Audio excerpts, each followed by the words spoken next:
Welcome everyone to Coaching in Session. My name is Michael Rearden, and I'll be your mindset coach this evening. And today we're going to be having a special guest, Terri Messenger. And she is going to be a coach, therapist, and she's going to be able to help you get to a new place in your life. So if you find that you're stuck, if that you're having a hard time with moving ahead, you're allowing complacency to dictate the terms of your life, then maybe a coach is exactly what you need. And I pride myself in going out and finding wonderful coaches that I can share with you so you can make the choice. You can work with so many of the coaches I've interviewed, and from there you can say, well, this coach resonates with me. Because Terri and I had a wonderful conversation, and we did talk about finding the right coach, because there's so many coaches in the world. And you can even go see one of the greats. You can go see Tony Robbins right now and have a workshop, walk across the fire, the hot coals, and it might not be for you. And it doesn't necessarily mean that self-help doesn't work for you. It just means you haven't found the person who's going to spark that drive in you. And I'll tell you a story. This is back when I was a swim coach. And a mother had came in, and she went to all these different swim schools. And she went to one swim school, this swim school. She probably went to 5 different swim schools before she came to me. And when she came to me, she was upset. For some reason, the boys must have been causing her a headache that day. But she said, Michael, this is it. She goes, I've been to this swim school, that swim school, and I'm not going to try anymore. And if they don't learn how to swim now, they're not going to learn how to swim, because I'm not going to care anymore. Because she did everything she could, right? She went to all these different schools and to try to get them to swim. But no one was able to do it. And I looked at the mom and I was like, what's the problem here? There has to be an issue. Why are other instructors not able to figure out how to teach these boys how to swim? Swimming is not necessarily a hard thing to teach. But long story short, I found out the boys had a fear of water. They had a fear of the deep end. And no matter what, they could have been in the shallow end. They could have been holding on. They could have been just by the side of the pool. They were afraid of the deep end. And so we did have to work on that fear. And we did. And I got them swimming. Long story short, right? So it's going to take a different person sometimes to help you get past your fears and your goals. And again, I find coaches like Terri Messenger who are going to be able to help elevate you. So if you feel stuck, if you feel like you have more to give, why not give it a shot? Shoot her an email, go to her website, terrimessenger.com. And after the interview, of course, you can make that choice. And you don't necessarily have to work with me, right? Because what I do is I bring coaches to you. And I can say, hey, if I'm not your cup of tea, maybe she is. Maybe one of the other coaches I have interviewed, they are. So the balance, what I'm looking for is I'm trying to change the world. And I have a certain number, I'm not going to say it, 25% of the world population. That's a lot of people, right? It's going to be about 2 billion people. And I know I can't do it by myself. So that means I need other wonderful coaches. And if I can have other coaches onto the podcast, onto the platform that you can listen to, that you can understand, and that maybe you can resonate with, then I can start to make an impact by sharing people who are going to help you. And it's not about the money, it's not about the accreditation, because I understand I'm going to be equipped with what I need. I have an abundance type of mindset, and so should you. So if you're looking to grow and you're looking for better in your life, stay tuned. And here we go with Terri Messenger.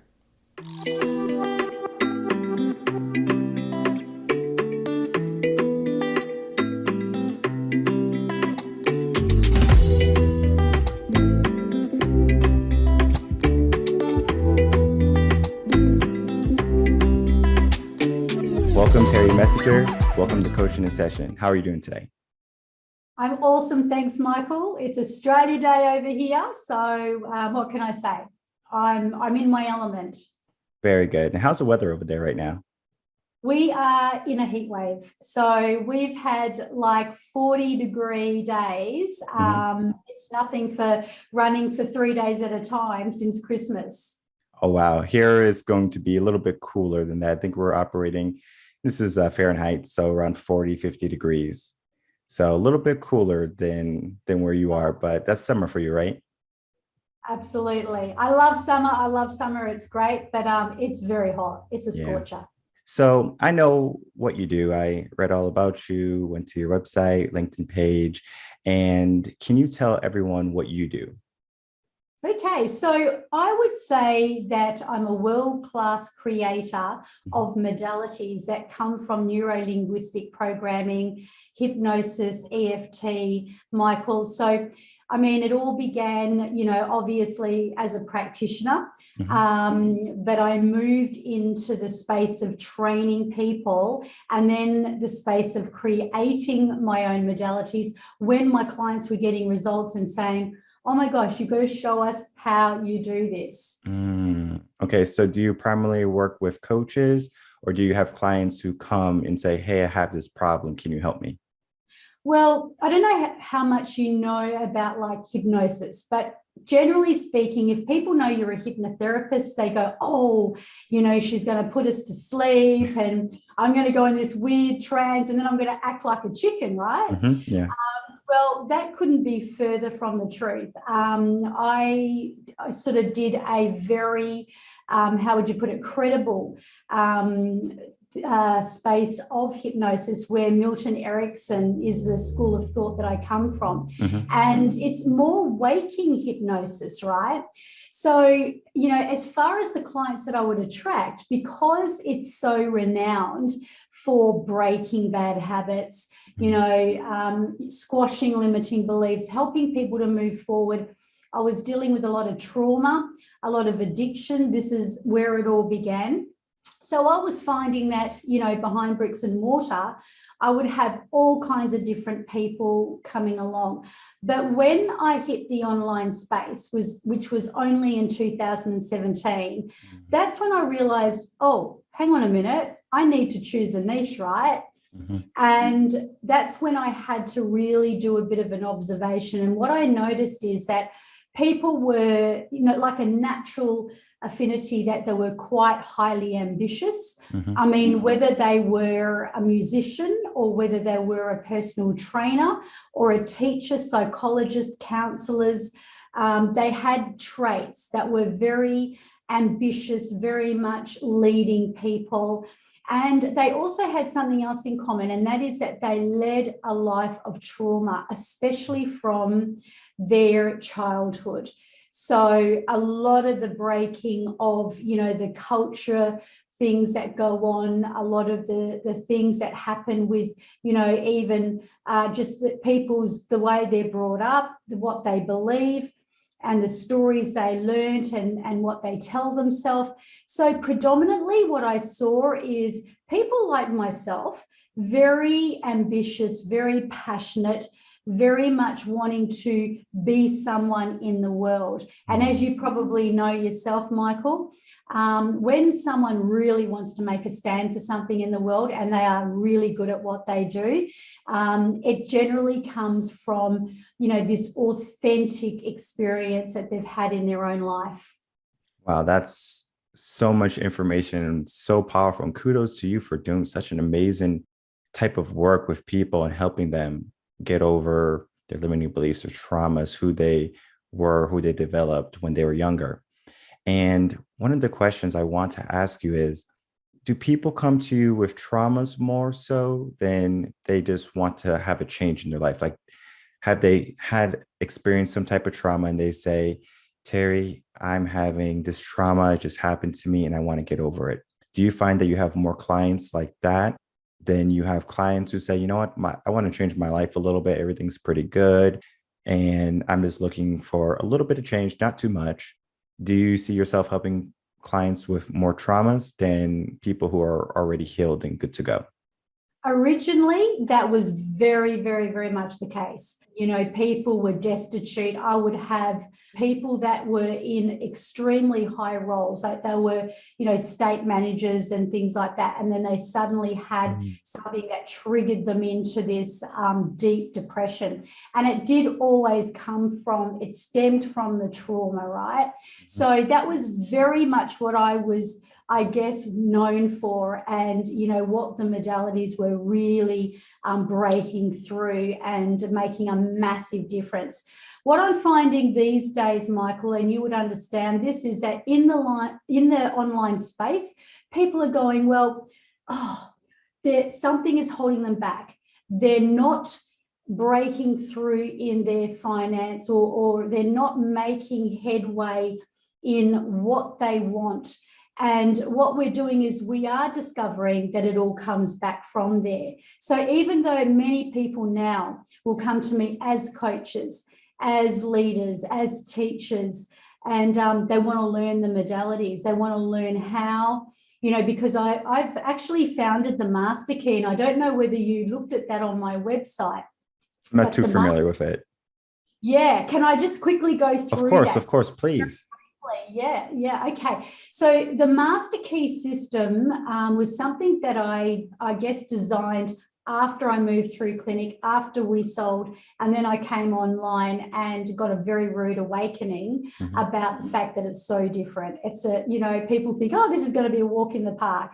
I think if they've never done anything much before, they might find that. But when you are in a space where I was, and, you know, very, very much referred and had a huge following, it was a shock to come online and recognize you've got to go whoosh, and you've got to kind of like really, you know, double down on your niche until you become like Gary Vee, of course, or Anthony Robbins, or someone quite profound like that, you know. So the Master Key was where I had to look at, well, what's happening here? It's like what they talk about with the conscious competency. You know, there's things that we know, and there's things that we don't know that we don't know, and there's things that we don't even know that exist that we ought to know, but we don't even know that they exist to know what that is. If that makes sense, it's a bit of a strange irony, but I sort of had to look at my conscious competency and go, okay, now what's going on here? So the number one was Master Key was health. People's health was always impacted in one way or the other if they weren't living a really fulfilled life. And what I call a fulfilled life is when you are really tapped in, tuned in, turned on by your God-given calling. Like, I, you know, heard some of your story, which is so exciting, and I can see big things happening here. But that story about finding your calling, you know, knowing there's something so much more and following it. So I discovered that people, when they were living according to their God-given gift, if you like, or tapping into their zone of genius, they came to life. Even if they weren't, you know, operating in exactly the field of their dreams, that will eventually happen, because when a person is not functioning on all four cylinders, everything suffers. So if we talk about it in the negative, the health, whether that is mental, emotional, physical, or spiritual. So Master Key number one is really bringing up that multi-million-dollar energy and that really good health. And, you know, there's so much that the brain and the nervous system knows about healing at a cellular level. So to me, that's just so powerful. Two is the next thing, right? Relationships. You'll understand this is why it was so hard for me to niche down. So the relationships of usually people would come because they were being impacted. They weren't getting enough clients. They kept running patterns where their relationships, they would attract the same partner, or it was showing up in their life. But life is about relationships anyway, right? So Master Key 2 is about breaking the past wounds of what has been indoctrinated, if you like, and really healing that so that you can hold a different presence, so you can hold a different manifestation and call that in. Master Key 3, interestingly enough, is about your wealth. It's your financial blueprint. And, you know, this comes right back deep into the cultural belief systems. And it really is around a person's self-worth. You know, what they are telling themselves, what their parents fed to them. So that's a really big key. And when people can identify that, so, you know, it becomes a very vital key, no pun intended. So that is the 3. The 4th one is the zone of genius. And I think I've kind of alluded a lot on that. And that's about tapping into it. And just incidentally, that correlates back to the zone of genius of, you know, who I call in. Generally, people's story, and this is my motto, right, become their crown of glory. So they almost, it's like the very thing that wounded them, and that they had that moment where they said, right, I am not doing this anymore. They draw a line in the sand and they say, no more, right? No deal. And in that moment, when they break through, when they're in the right space to be able to, you know, be able to come into their own, that's where the zone of genius comes from. And then the why and all those elements. So sorry, I went on about that one a bit. And number 5, which I won't go on about because it's a whole different story, is for the league, where there's a lot of coaches out there and they're really battling to do all of the things, but especially the real magical ones, the ones that are really good at what they do. They don't want to be doing all the technology. They don't want to do all the marketing. They don't want to do all of the, so that key number 5, launch your legacy. Yeah. So we have health, then we go into relationships, then we go into monetary types / self-worth. Then we have the crown of genius, and then we have launching the legacy are going to be the 5 master keys, correct? That's amazing. Yes. So now we have all of those, and if we can, just talking about the mindset, when you put all of those together, how powerful will a person become if they can master all those 5 keys? How powerful will a person become if they can master all those 5 keys? Woo! Okay, so one might be going, that's just that. Does that answer your question? Yeah, I mean, high energy, let's get it done. It just, wow.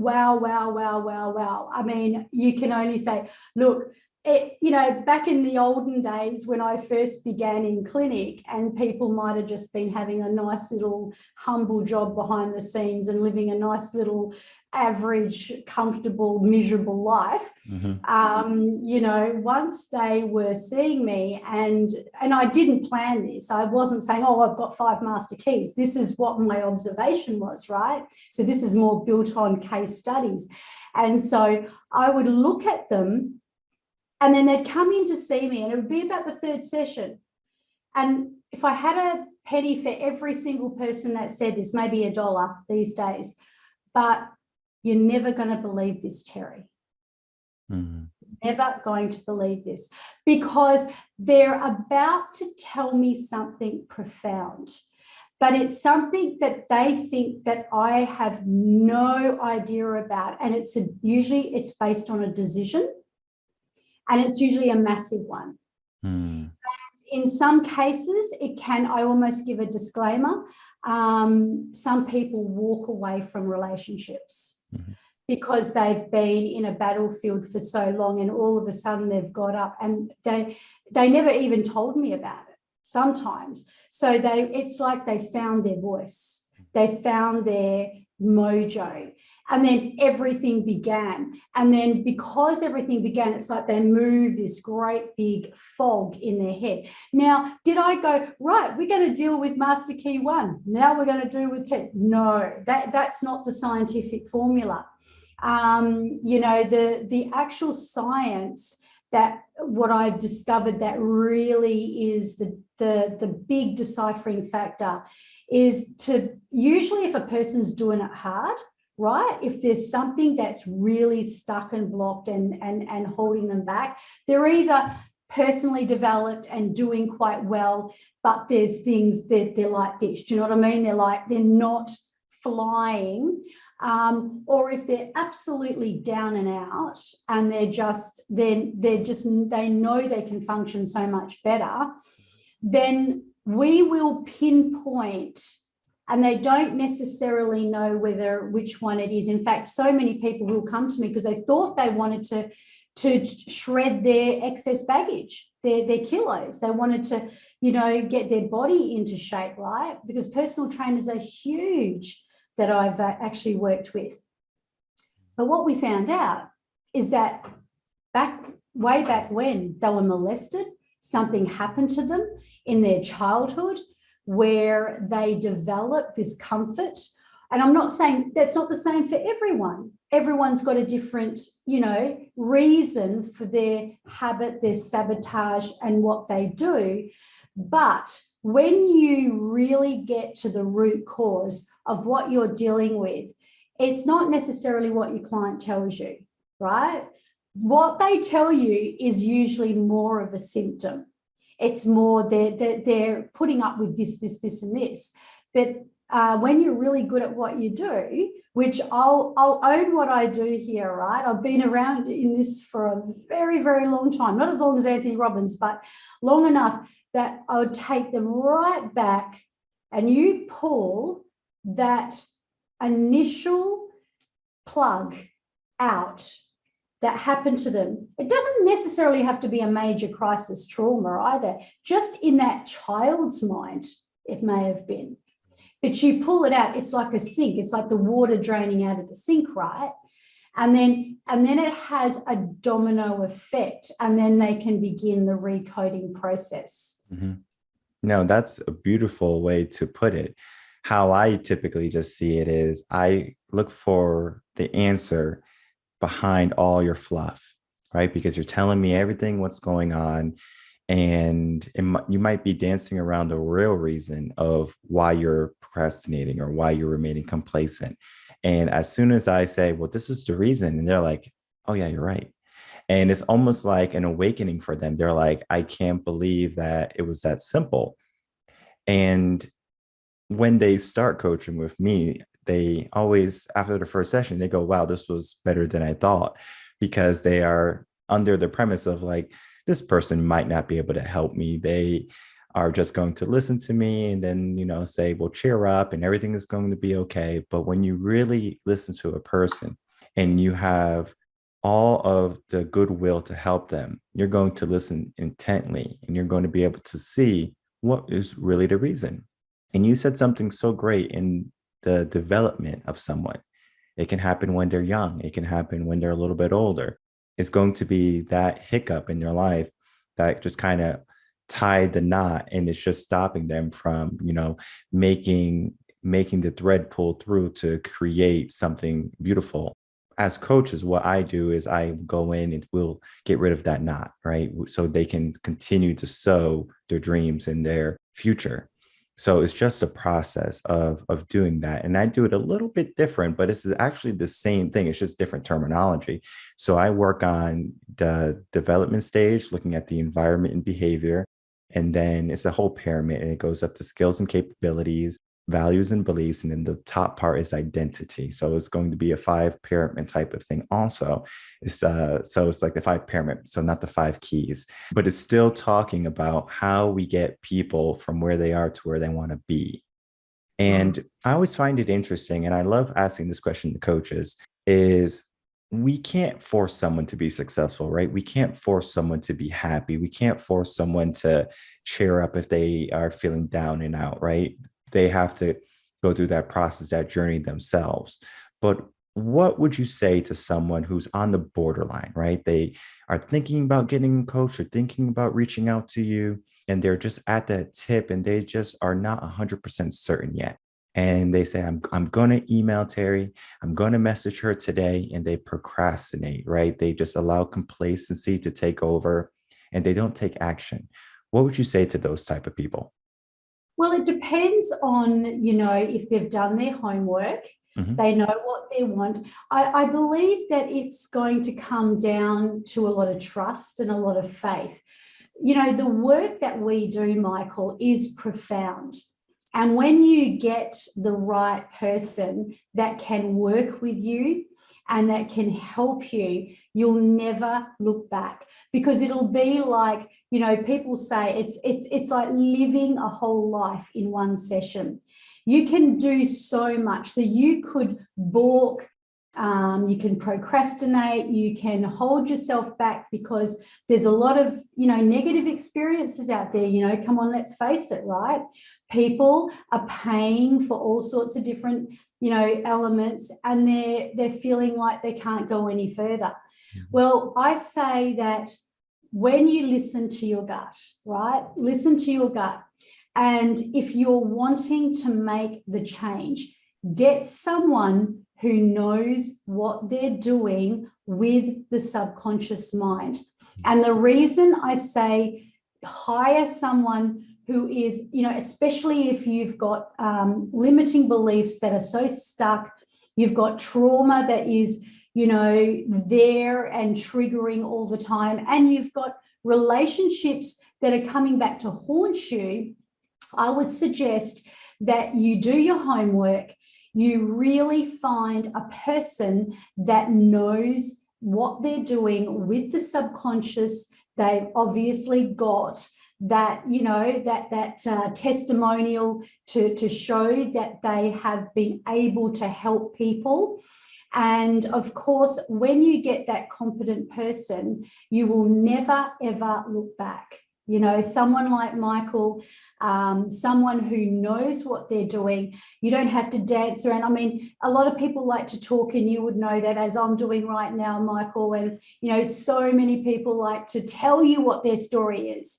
But I've actually said to people, can you humor me here? Trust yourself, because if you get lost in your story, you're just playing the same old record. What's above at that super conscious level is what is well above any person. So you can even take people like us out of the equation here, because when someone knows how to guide that super consciousness and be able to take you back so that you can pull the thread and you can completely, it's like letting down a hem of a dress. The whole thing drops. You can then re-sew that beautiful new thread through your life and recode it, as I would say. So find that person that can do that, because you will never, ever look back. Yeah. And then resonating with someone is so powerful, because then you trust them, you're going to put faith in them.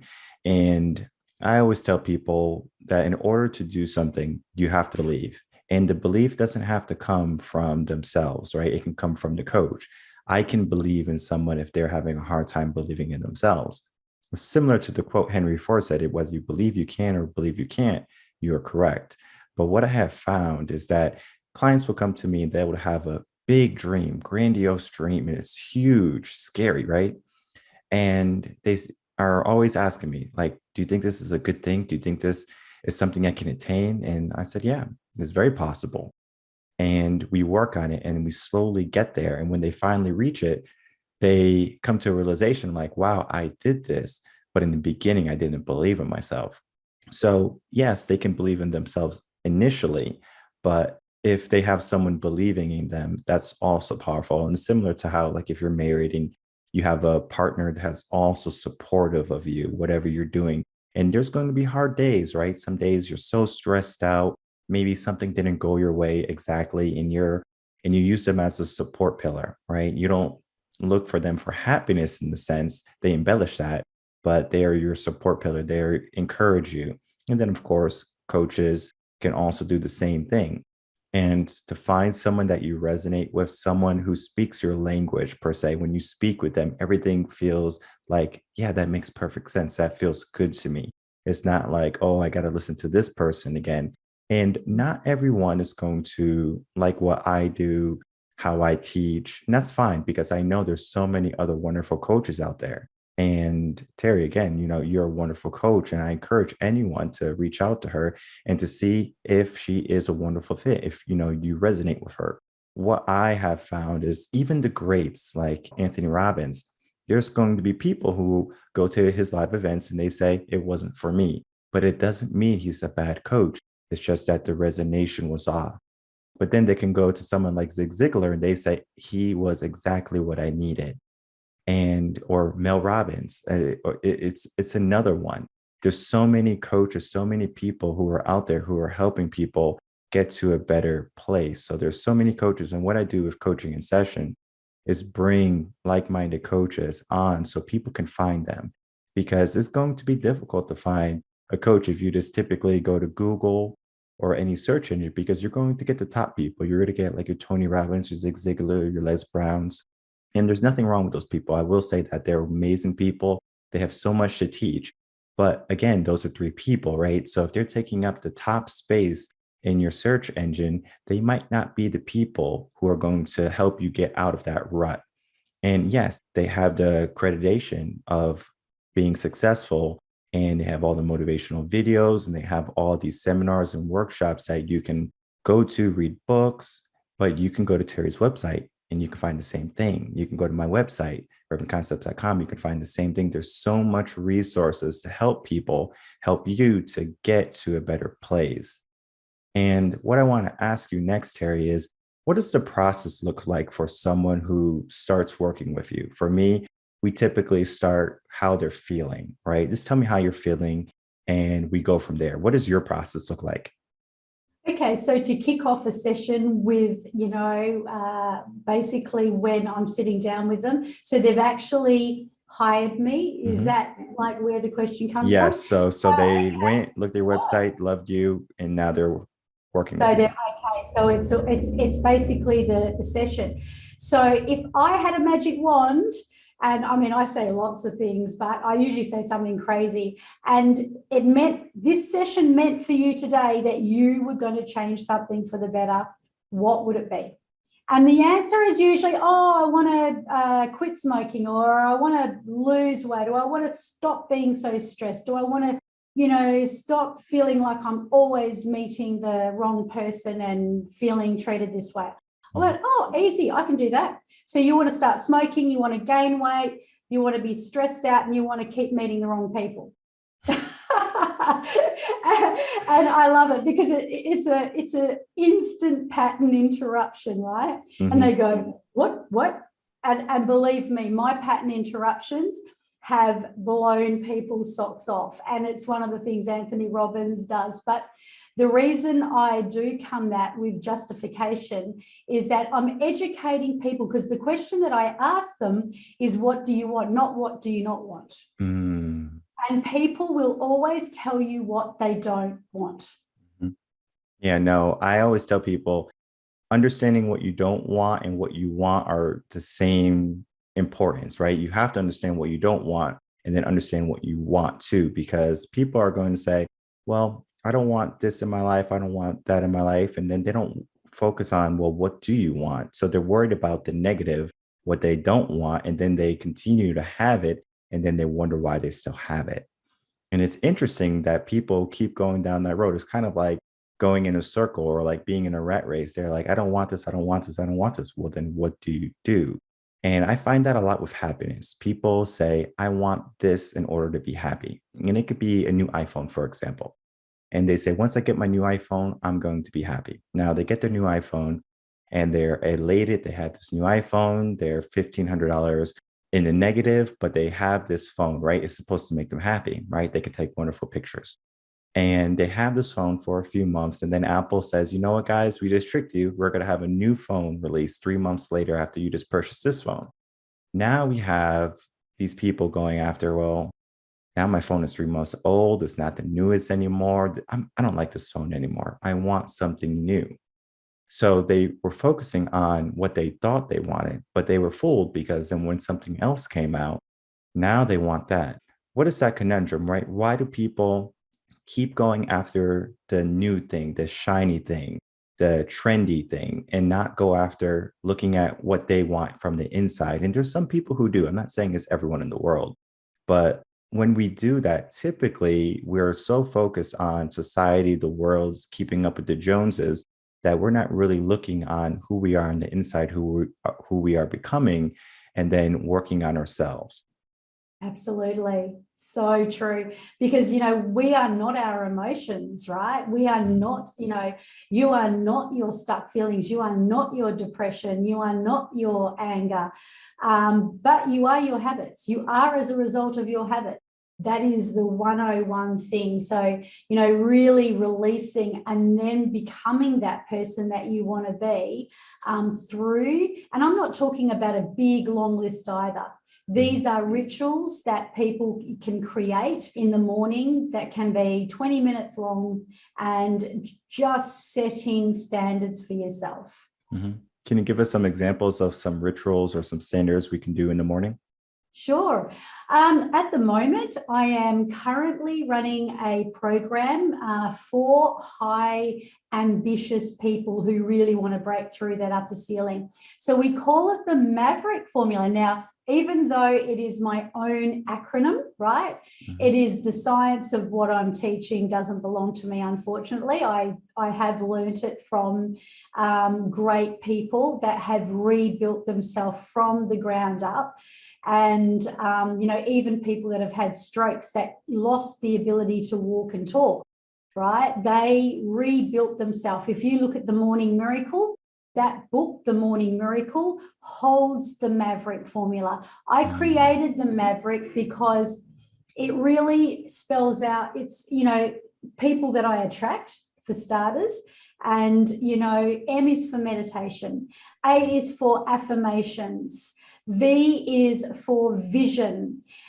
E is for exercise. R is for reading. I is for ink, that is journaling. C is for concentrating on one thing at a time each day, rather than big long lists. Say, what am I going to do today that's going to get me to where I want to be? And because they only ask one thing and they're only writing down one thing, there's something very psychological that creates that, wow, I just did that. And because it happens to be quite relevant, it inspires them to carry on from there. And then K, because Maverick is spelt with a K, so my husband added the K onto it, which stands for KISS, keep it simple, savvy. Yeah. No, that's a wonderful method. And it's so simple that a small change in the morning can start to change your whole life. And people fail to understand the power of the morning and the power of the evening. What tends to happen is people get so bogged down with life. They are going to work a 9 to 5 typically. And when they come home, they have the perfect excuse. I'm not going to eat well. I'm not going to be ambitious. I'm not going to read a book. I'm not going to journal. I'm not going to meet with a coach. I'm just going to allow myself to find a little hole that I can recover in after the days of stress. I mean, we're living in a stressful world right now. And if you watch the news, you turn it on, stress automatically hits you. How can someone not be impacted by all this stress besides not turning on the TV, besides not looking out on site or looking at social media and seeing all the negative things that are happening in the world? How can they start to be more positive and start to think that the life that they're living doesn't have to be that if they want to change it? Wow, you asked some incredible questions. I love it. So for starters, I believe you do need to set standards and you do need to set your own, non-negotiables of what you will and what you will not allow into your life. And, I guess it's easy for me to say, Michael, because I know what to do. And I know you would know what to do as well when I tell you this.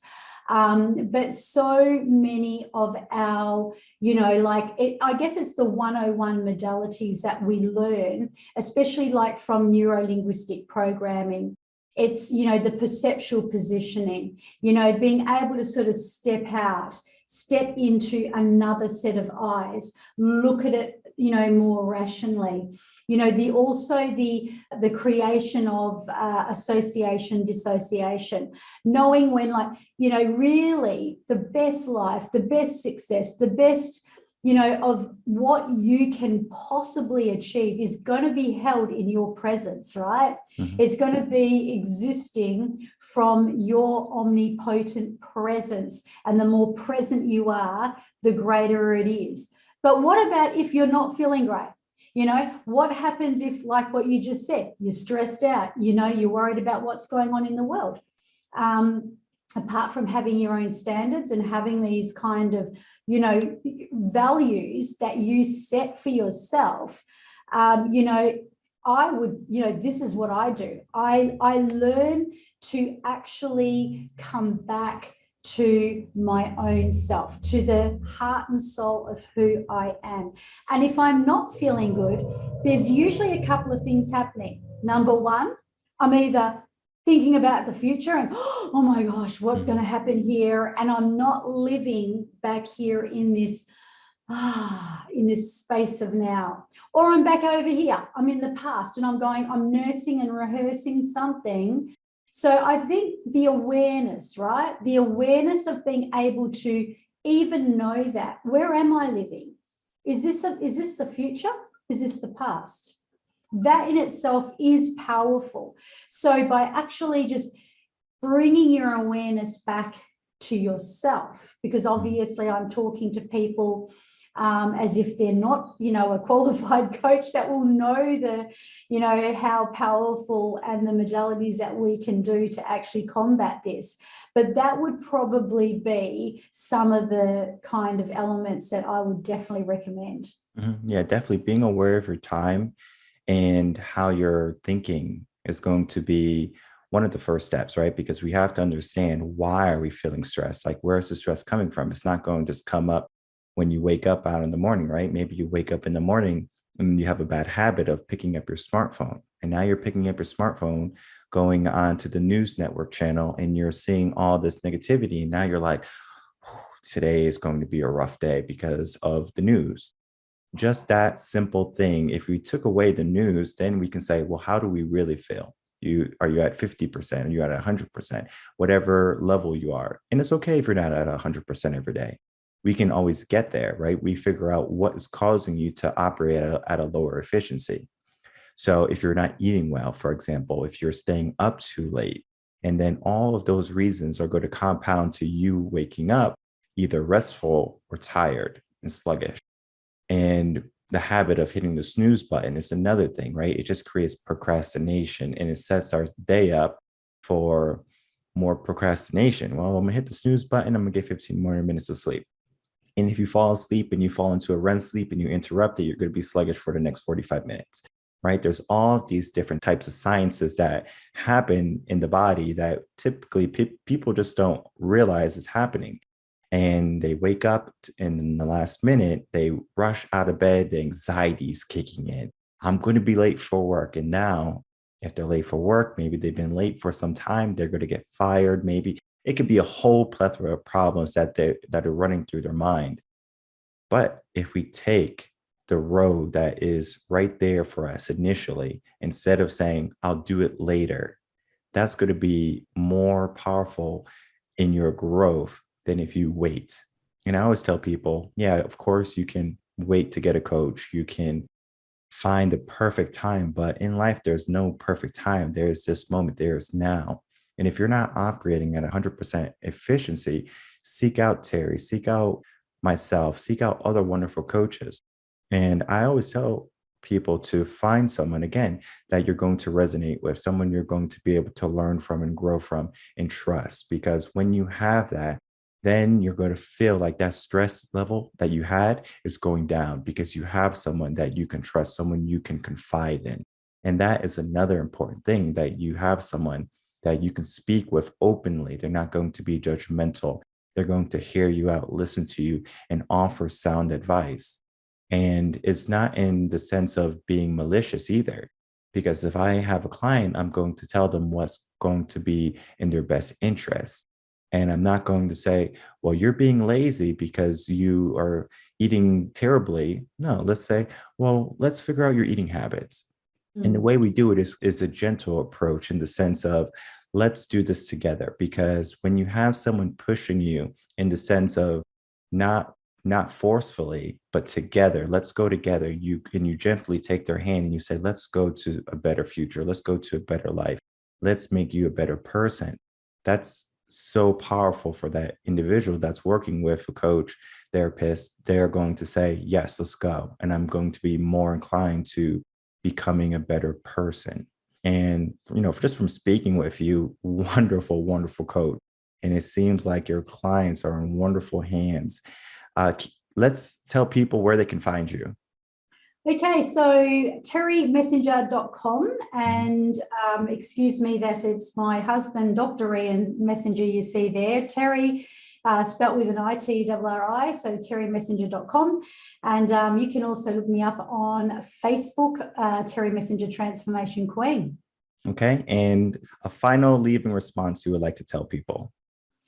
Okay, so I believe, and this came from something you just said, actually. So just on the spot, off the cuff, I would say, when you're looking at managing those days when you're feeling stressed or you're feeling like you just don't want to go on, like Michael has said, how you start the day can have a snowball effect.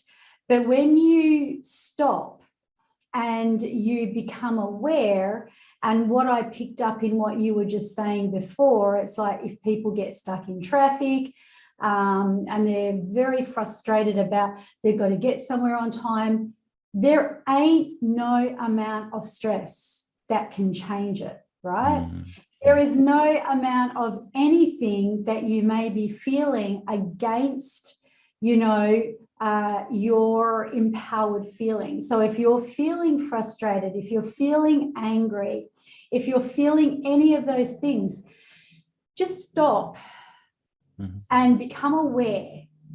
And as you become aware, don't try and run away from it or try and cover it up. Like Anthony Robbins says, if you got weeds in the garden, no point saying I've got beautiful bowling green lawns. There ain't no weeds. You got to face up to those weeds, Yeah. but embrace it and embody it and accept it. Because being in traffic is a classic of that, right? You can be doing this while you're in traffic, but this is going to set yourself up for an energetic big fall. So when you go, oh, what could this mean?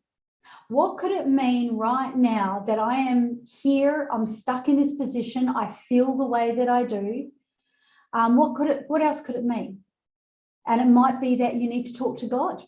It may be that you are having a quiet time, and that if you had been ahead and on time, something else was going to happen. And this was actually a blessing in disguise. So I say, really embody where you are and be aware of it, accept it, and then learn from it and release and let it go. Yeah. Finding peace, finding mindfulness, finding who you are at this moment is going to be essential for relieving that stress in that moment. It comes up and it shows its face. And before it seeks its fangs inside of you, you just say, no, not right now. I'm going to focus on me. I'm going to focus on where I am right now, where I'm going to be. And being filled with stress and anxiety is not going to help me. And that's a powerful message. And if anyone is willing to get out of their habits and want to reach for more in their life, because complacency is going to be one of those things that many people don't even realize that they're in until they realize that they don't have much. And they say, wow, I don't have much and I'm not happy with what I have. So they want to make a change. And it could be a trauma that sparks it. It can be just a self-realization that you're meant for more in your life. But whatever happens, whatever occurs, there's going to be someone like Terri who can help you along to find where you need to be. And if you feel stuck, if you feel like you don't have a way out, I guarantee you there's a way out. head over to terrimessenger.com. It doesn't matter the coach you go for, but find someone who's going to work with your personality. And I can tell you, just from speaking with Terri in this short podcast, a wonderful person, a wonderful coach. Anyone will be happy. Anyone is going to be satisfied with her in the corner. Thank you so much. Thank you so much for coming on Coaching in Session. And we will, of course, be in touch. I loved what you talked about, and I would love to have you back on another time. Thank you so much, Michael. It's been an absolute pleasure. All right, cheers.